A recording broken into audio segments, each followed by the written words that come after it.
Jeez, it didn't even freaking.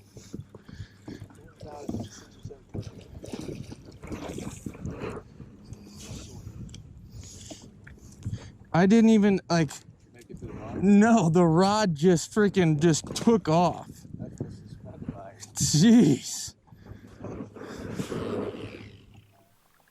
of flat out here, gets maybe 8 or 10 foot, and every once in a while, if we get bit on this point, we'll go down to the next set of points that have real chunky rock up there showing.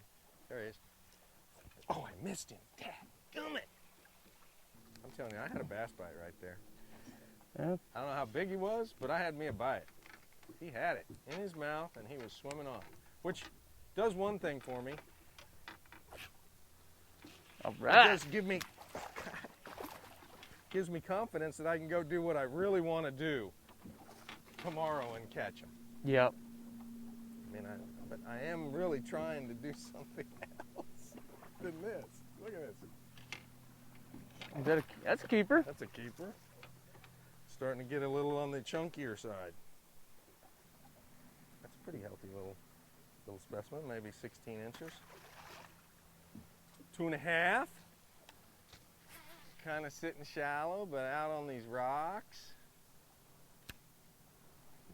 At the time I was telling you I'd had a bite, guess what? Mm-hmm. I had another. Wasn't the same fish. Here. You think throw the jig around, or should I put? I'm gonna throw worm or brush hog out here on these trees, just because I'm still believing.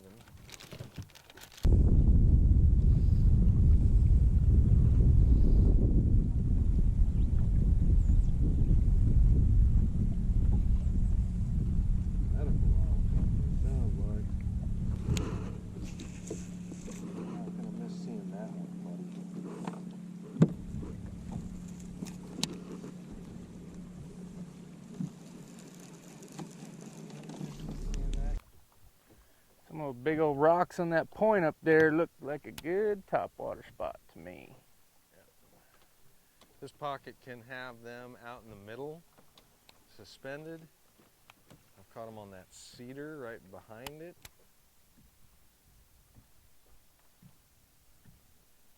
Ooh, why? Good one. Oh, hell yeah. Whoo! Big worm.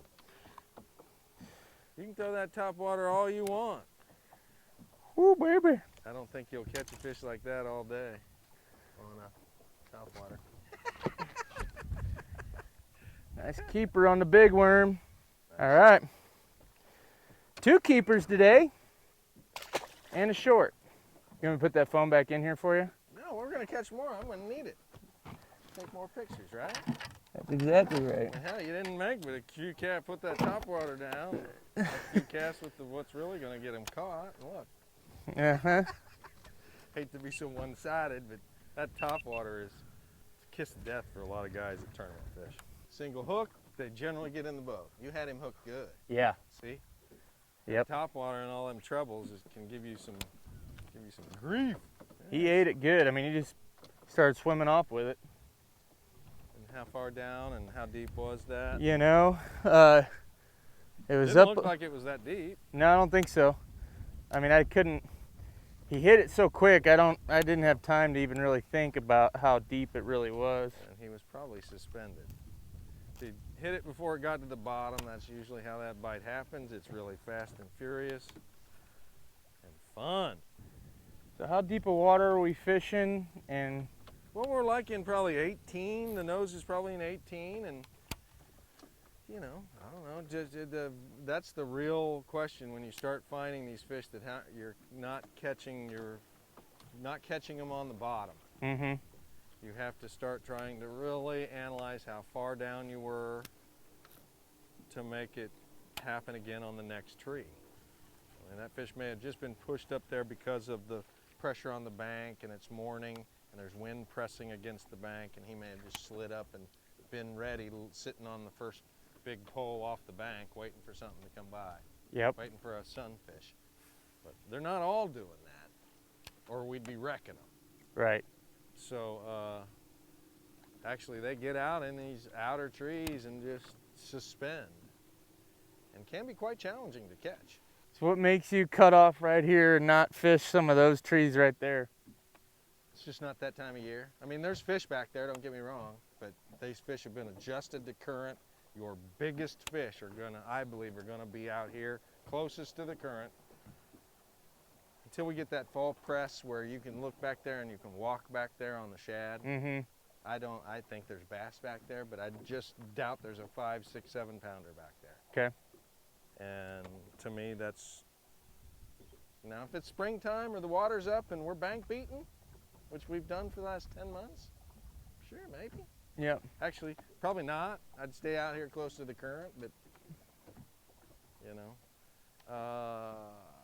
this is a secondary deal to what I would think would be what's actually, I think's actually going on. So we are kind of fishing a secondary thing right now. Oop, oop, oop, there's some shad.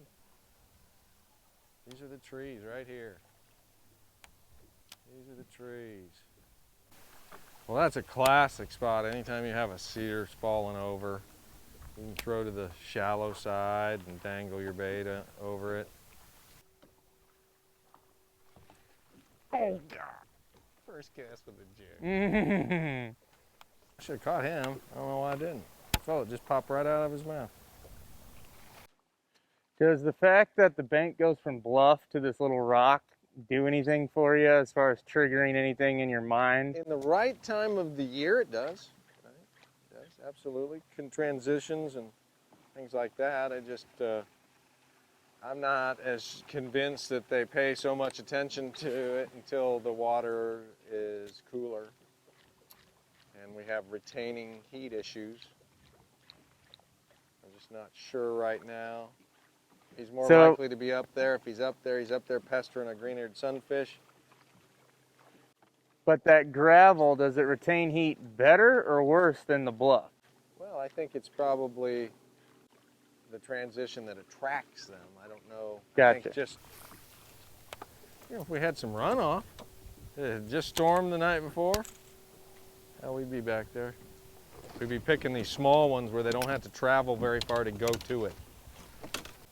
As the natural process of the spawn occurs, the very first fish that start spawning spawn back there because of water temperature. But once the water temperature isn't a large issue anymore, that second and third waves, they'll actually spawn closer to the main lake. And that applies to every kind of fish that we have. Mm. So their natural instinct is to pull out as time goes on, just because the natural game was to pull out. If you wanted to stay up with the old brim, you had to, hell, they were actually spawning. The last little bit of messing with the spawning bluegill was out on the bluffs, like what we're doing here. Mm-hmm. You'd throw up to a bluff and brrr, pretty soon we were catching them on the jigs just outside of that. I mean, just 10 feet that side of the bed. So far, I'm not thinking it beats the fishing on the bank, on the bottom. So the fishing report so far today,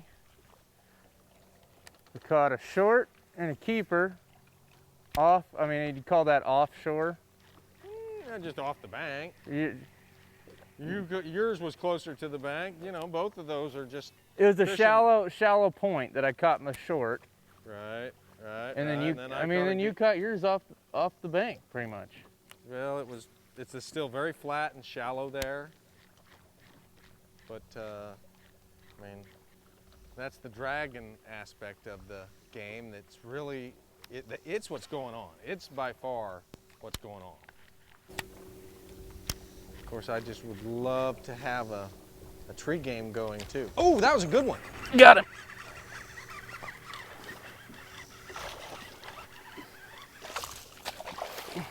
Small keeper.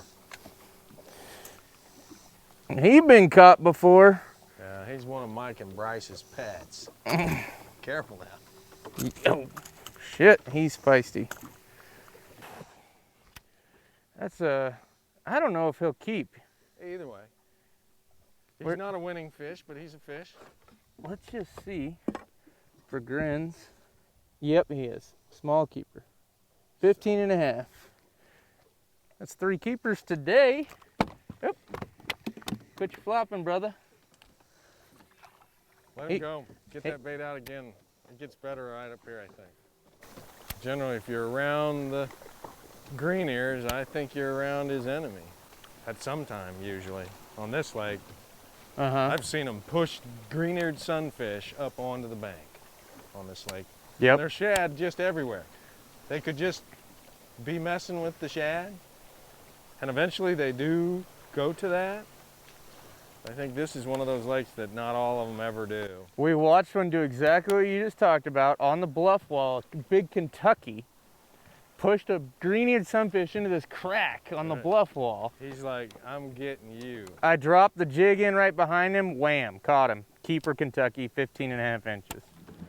What's the early/mid-morning update on what we've been doing and how we found them? Keep in mind we're not really on the juice. We're practicing today, so that's different. We're not going to where I'm fishing tomorrow, period. I'm out looking for something else to do other than that. I really believe I can win with the football jig. Say 8 and 18. Between the brush piles, big worm in the brush piles, and the football jig on the rises and ridges, that's how I think I can win. So we have been trying to do something else. Yeah. Every time we kind of get our baits closer to the bottom, I think we're starting to, what we're trying to do is not working. Yeah, the top water bite's been non-existent for the most part. It's too hot. Yep.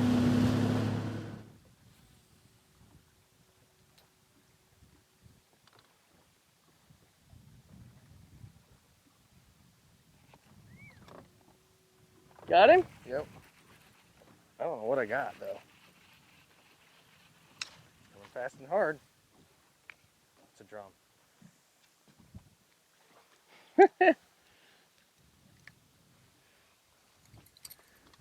Goo. We got lots of these. Yeah. Lots of them. Oh, you catch them on everything. Crankbait, jig. I didn't catch them on topwater, but I don't doubt you could. Looks like a redfish, kind of. Oh, dude, did that knock you out? Hopefully you wake up. Yeah. I'm gonna go right back over to this tip of this point. I'm wondering if I need to put a bigger jig on. Sometimes the fall rate has everything to do with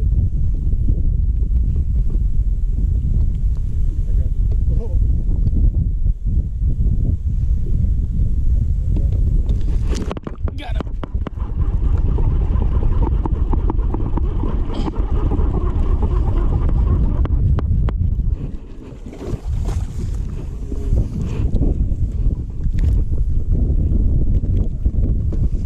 He'd been caught before, you stupid dude. That's why catching really good. You cranked it pretty good? Yeah. More to the right, okay.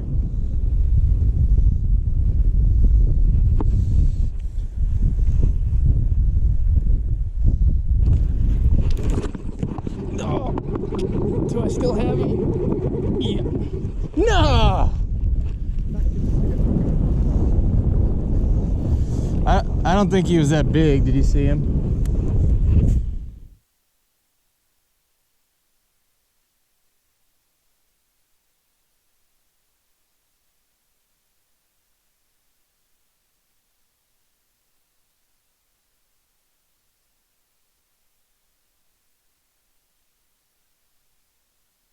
Hopped it once and he dunked it. He dunked it pretty good, so I knew I'd been bit.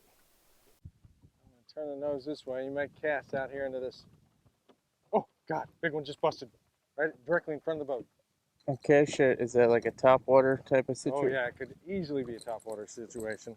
It does the same thing. It comes way up. We're in 20, but it ain't but about 3 or 4 foot over there. So you're throwing into 3 or 4 feet. I turn the scope right up there. It quits at 70 feet. It's less than 5 foot. I'm feeling these rocks in between here, and oh, baby. This edge runs this way, and the edges, you'll feel it's rough. Boats in 10, what's less than that, you'll watch them. They'll come up busting. Watch. You gotta have your bait ready to go, your topwater bait ready to go. Yeah, I got it. They will come up crashing on this spot. And is it flat all the way back in there, or it drops off on the other? So I want to slowly start working. Most of the big fish actually come out here. Okay. So how wide is the point? It's 50 yards wide. You could cast across it from here. You're just casting up onto the flat side of it. Yep. And then this is the rough, rubbly part. And they lay kind of on this rubbly edge. Oh, I pulled it out of his mouth. God. Damn.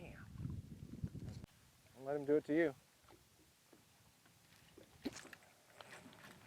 Thank you. I want to see if he's any good. It's a good one. Yep. Oh, yeah. Dang. Oh, Oh, shit, what? Oh, shit, no, that it's a solid one. Hooked outside of the mouth. Isn't that funny? Yep. You had to get after it to hook him. There we go. That's all that is? Yeah. You see, buddy? Holy cow, you need the net on this I one? can't even turn it. It may have just come off. I don't know what I got here, dude. Get ready. It's coming fast. It's a big one. I mean, a big one. Big one. Big one. Big one. Oh, it's a drum. That's Freaking right. drum. It's a big old giant drum.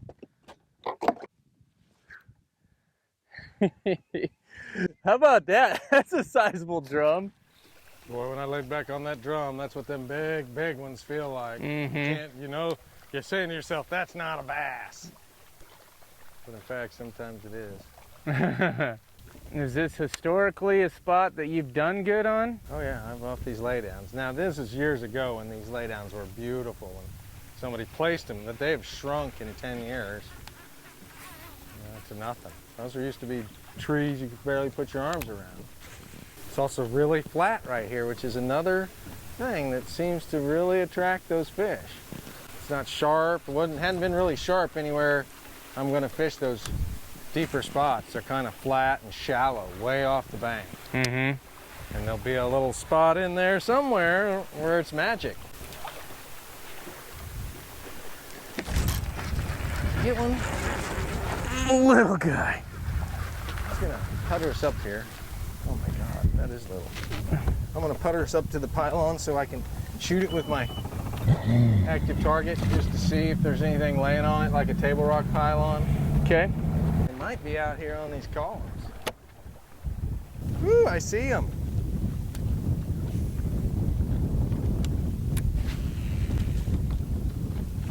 About 10 foot down. Oh shit!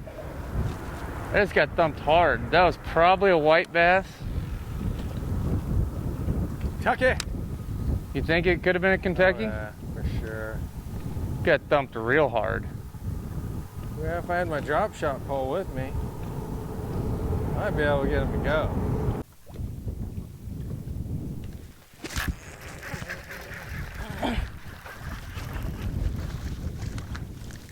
Spot.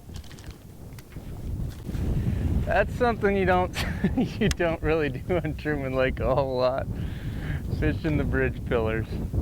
We're gonna fish one more, just because you got bit. I ain't been bit on the underspin. Boy, I can tell you what, I've been looking at a lot of fish.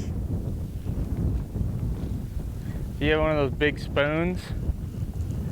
I'm not getting it out, but yeah, you could throw even a little spoon would be a thought here.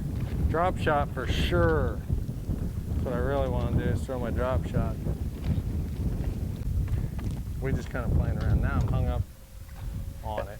It's a bunch of little spots in here is what's going on. Right, that's, you know, there might be a big one in there, you never know. One more and then I'm heading home. Get my tackle done early and a little editing to do. Woo, hey, there's one sitting right there. Big son of a bitch. I wonder what that is. Right on that corner. Little jig. Get him?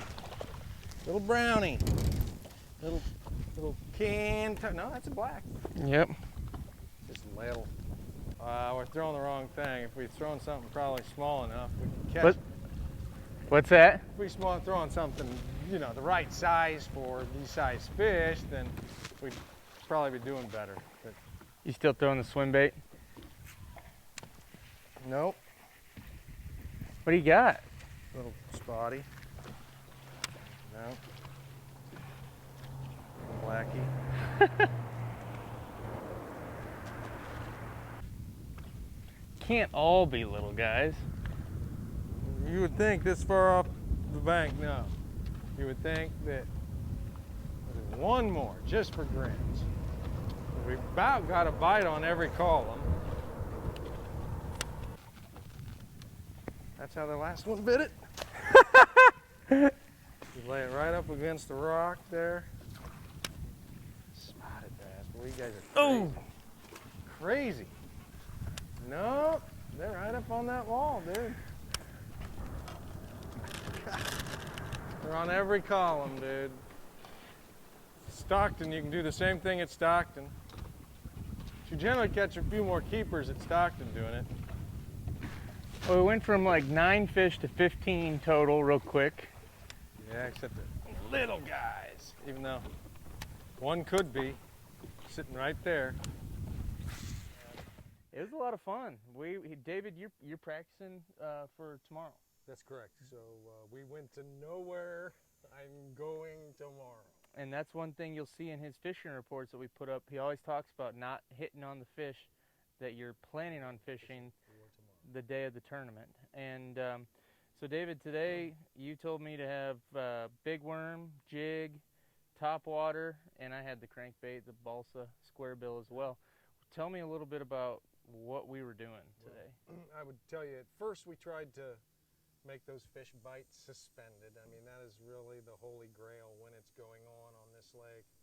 Other guys don't figure it out, and those fish are sitting up in those trees and will bite. But obviously, that didn't work out. Yeah. We did that quite a bit and didn't have any success, but yet as soon as we went to a spot that would be more like the way I want to fish tomorrow and fish that style, it was, yeah. We started and catching them. It's not like we stayed in any one particular spot. We fished the lower Grand, we fished the Osage, we fished the whole freaking lake today.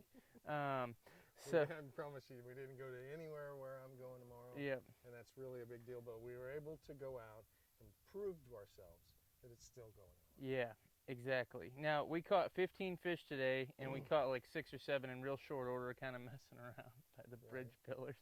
But they were all shorts. But we had a couple early on that were just off a point. We were sitting in deeper water, casting up shallow. You know, one keeper, one short. We caught one keeper just kind of randomly flipping a tree, but again, like you said, there was no real pattern. We fished pretty deep water today. I mean, on average, we were fishing a lot of bluff walls, trees around bluff walls, steep rocky banks. I mean, how deep of water do you think we were fishing on average today? I was trying to get us between that 8 and 18. Yep. And 8 and 18 seems to be the kind of what's going on right now. And I think you might have caught one over 20 foot over there by the other boat ramp. Where it's a little clear and there's some brush, and I don't think it was quite a keeper, but it was a really fat specimen. Yeah.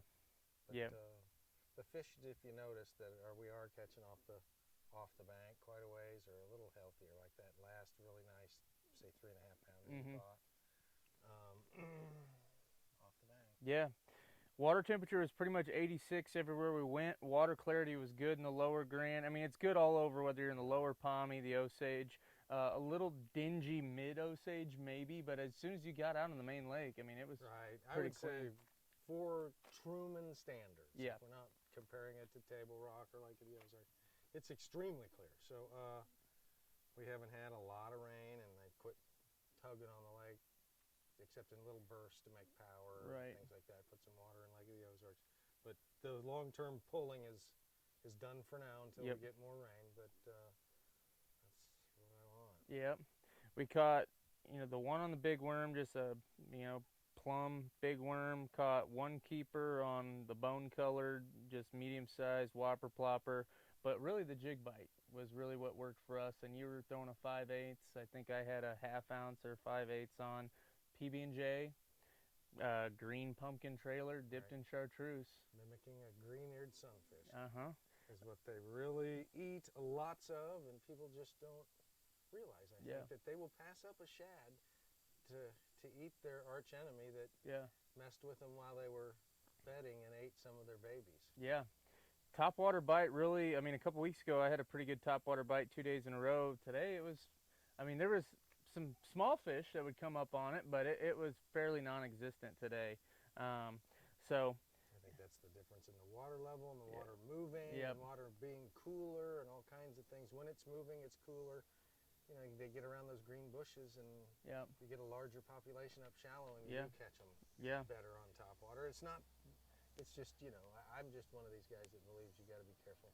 And not put all your cards in topwater bite, because a lot of times they get away. Well, just like that one, we were fishing real shallow on the lower Grand, just a big flat, really, I mean, 2 feet or less of water. We were sitting in 10 feet of water casting up and had a blow up on that really shallow flat, hooked him, but he got off. But that was really, other than the other bite, that was the only 2 really that came up and ate it. It was main lake points, current points, where that current had been running. I don't know if we had maybe a little current today, but it sure didn't seem like a lot. But I think those fish remember that. They've accustomed to it for 6 months. However long we ran the water this year. It was since April, I guess, pretty much. On and off, almost steady. So they get accustomed to doing things. And there's a lot of bait in the lake, so we've had a really good spawn, obviously, when we're seeing hundreds of bass this big. Hundreds, if not thousands of them. You know, 15, 20, 30 of them following your bait at a time. Had that a couple times on the top water where we thought, oh, is that a fish? Is that a fish? No, it was a freaking wolf pack of the little guys. But that speaks great things for the future. So that's the story from today. Today's the 28th of August. Saturday the 28th. Tomorrow's the 29th, and I think the last day is like Tuesday. So anyway, that's the bass fishing report. Not too shabby. I think we had 6 keepers total. And we were not on any of the good stuff. No, we were just eliminating water, like you said. So that's that, guys. Thanks for watching, and we'll catch you on the next one.